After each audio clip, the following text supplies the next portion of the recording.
নারায়ণ, আমি দেবরাজ ইন্দ্র আর সমস্ত দেবতাদের জানাই সাদর অভিনন্দন। ও প্রভু নারায়ণ, এই দেবরাজ ইন্দ্রের প্রণাম গ্রহণ করুন। ভগবান দেবরাজ ইন্দ্রের প্রণাম গ্রহণ করুন। আয়ুষ্মান ভব। ইন্দ্র, তুমি সমস্ত দেবতাদের রাজা হয়ে আজ তোমার স্বর্গরাজ্যে এমন নীরব নিশোর কেন? না না প্রভু, আমার স্বর্গরাজ্য আর নীরব নিশোর থাকবে না, কারণ কর্তার ইচ্ছা না হলে তো কর্ম হয় না প্রভু।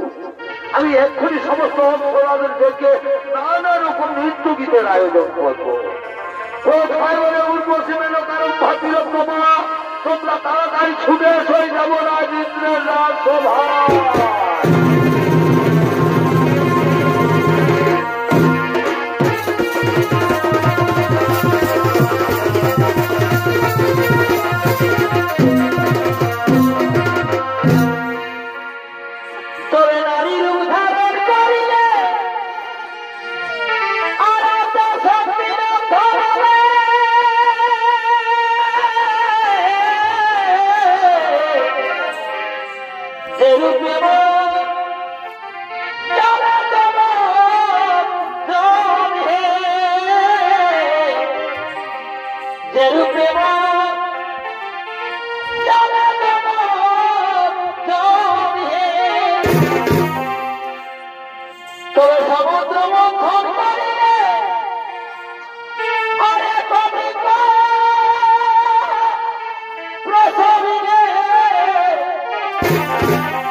আজ ভগবানের চরণ দর্শন করে এই চোখ দুটি সার্থক করে দেব। এ দেবরাজ, এ দেবতাদের রাজা, এর জন্য আমাকে ভয়ঙ্কর অভিশাপ দিও না।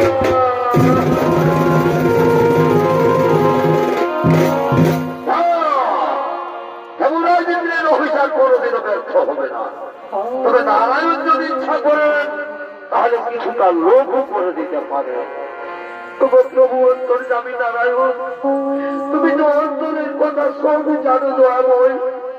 তোমার চরণ দর্শন করে যদি চন্ডাল বংশে জন্ম নিতে হয় তাতেও আমার কোন দুঃখ নেই, কিন্তু হে প্রভু আমি যে তোমার চরণ ছেড়ে বাঁচতে পারবো না।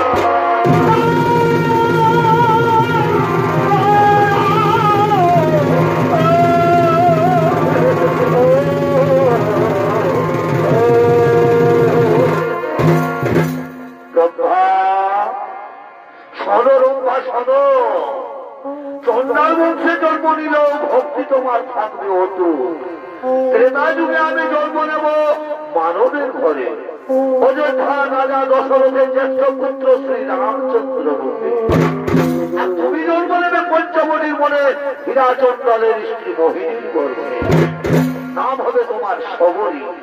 তুমি হবে আমার পরম ভক্ত, তাই ভক্ত রূপে দেখা হবে তোমার আমার। তারপর তুমি উদ্ধার হয়ে পুনরায় ফিরে আসবে স্বর্গলোকে। সরাসরি সমস্ত দেবগণ চিন্তার নাহিক কারণ নিজেরই যেন সবে তোর আগমন।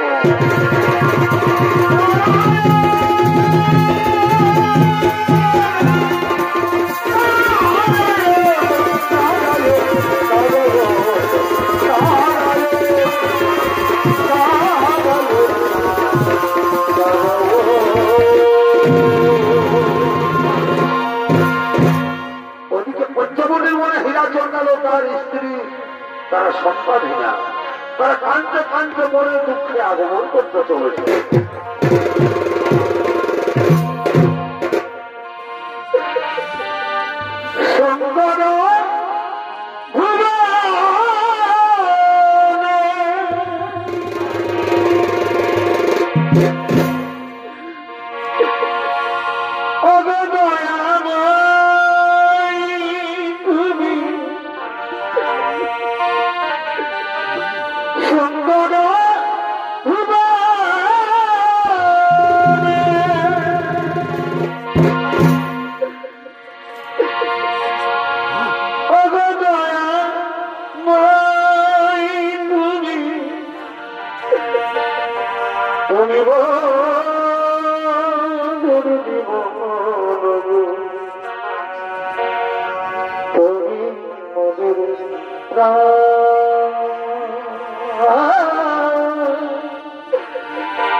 এমন অপরাধ করেছিলাম তোমার চরণে, আজ আমরা সন্তানীরা, আর সন্তানীরা বলে কেউ আমাদের মুখ দেখতে চাই না।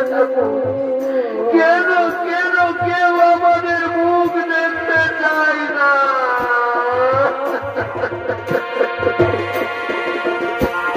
এই দুনিয়ায়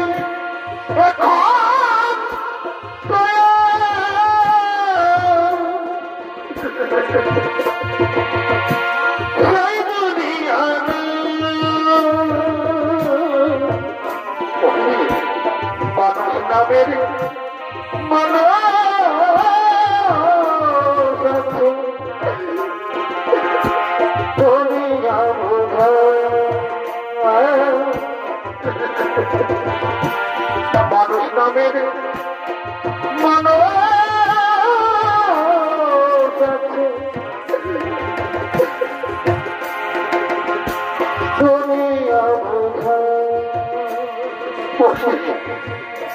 ওই তোমাকে আমি কতদিন বলেছি তুমি কেঁদো না, আর কতদিন চোখের জল ফেলবে বলিনি। তোমার চোখের জলে আমি আর সহ্য করতে পারছি না বলিনি। তোমার চোখের জল আর আমার সহ্য হয় না।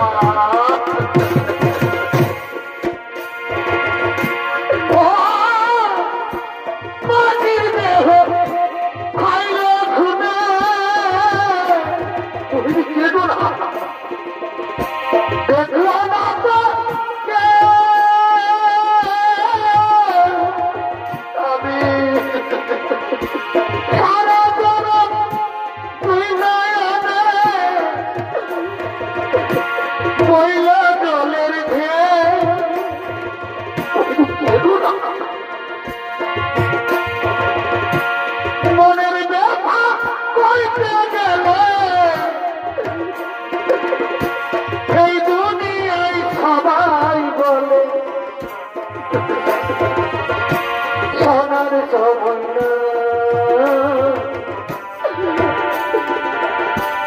মানুষ নামের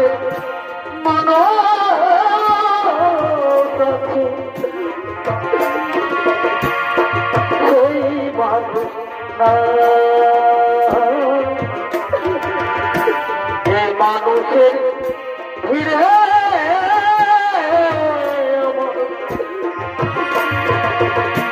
সেই মানুষ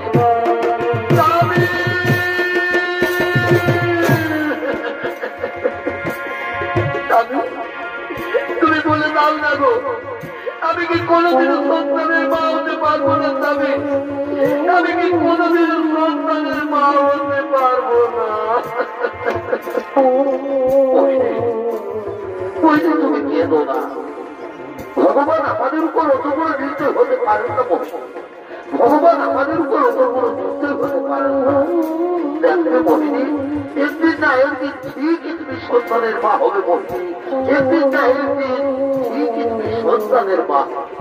তাই যেন ওই যাবে, তাই যেন ওই তাই হবে বলিনি, তাই হবে। আচ্ছা বলিনি, যাও তো তুমি এক কাজ করো, ওই নদী থেকে চান করে তুমি জল তুলে নিয়ে আসবে, আর আমি ওই গ্রাম থেকে কিছু ভিক্ষে করে নিয়ে আসছি। কেমন? ঠিক আছে স্বামী, যাবো, তুমি তাড়াতাড়ি ভিক্ষে করে নিয়ে এসো। ঠিক আছে মোহিনী, ঠিক আছে মোহিনী, আমি আসি। স্বামী তুমি তাড়াতাড়ি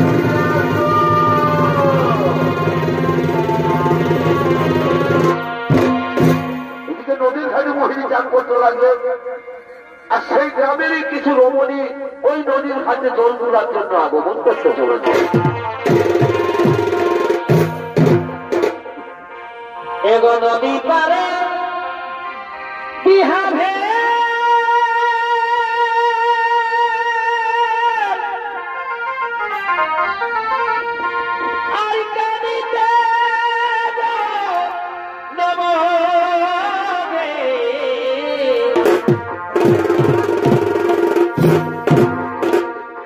নদী পারে বিহাভে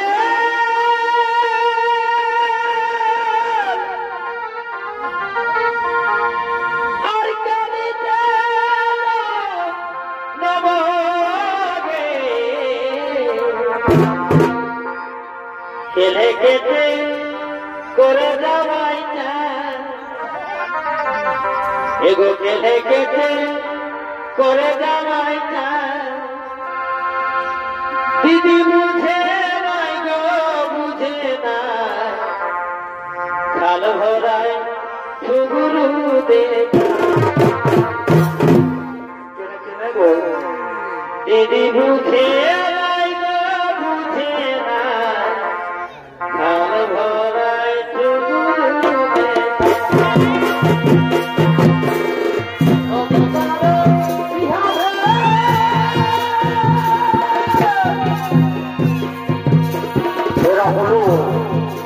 এরা হল সেই গ্রামের রমণী, এরা আজ মনের আনন্দে নদীর ঘাটে জল তোলার জন্য আগমন করেছে। নদী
Thank you.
বলুন দেবরাজ, শুনতে বড় ইচ্ছা হয় যে রম্ভাকে আপনি অভিশাপ দিয়েছিলেন সেই রম্ভা এখন কোথায় রয়েছে? শোনো শোনো সমস্ত দেবগণ, যে রম্ভাকে আমি অভিশাপ দিয়েছিলাম ভগবান বিষ্ণু সেই রম্ভাকে বিরাজন্মালের স্ত্রী মোহিনীর গর্ভে জন্ম দিতে চলেছে। তাই আজ মোহিনী অহংকার করে বলছে সে নাকি অসাধ্য সাধন করেছে। তাই ভগবান বিষ্ণু মোহিনীর গর্ভ ধর্মচূর্ণ করার জন্য মর্তলোকে করেছেন আগমন। তাই জগৎ আমরাও সকলে মর্তলোকে করব আগমন।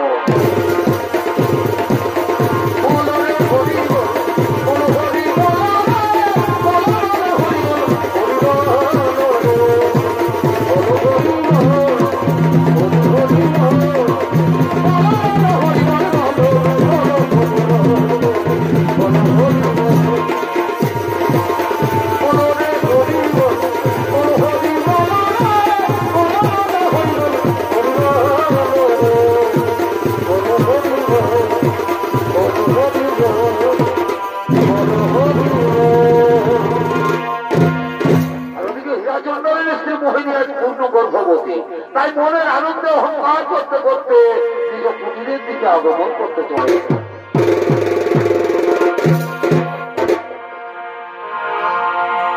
জীবনটা জারি ব্যথায় ভরে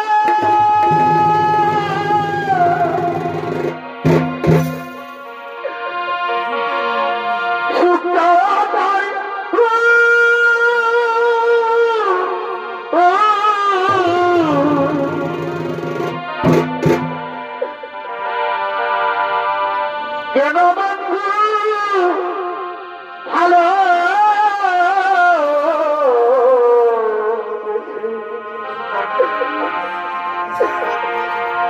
ঘটালে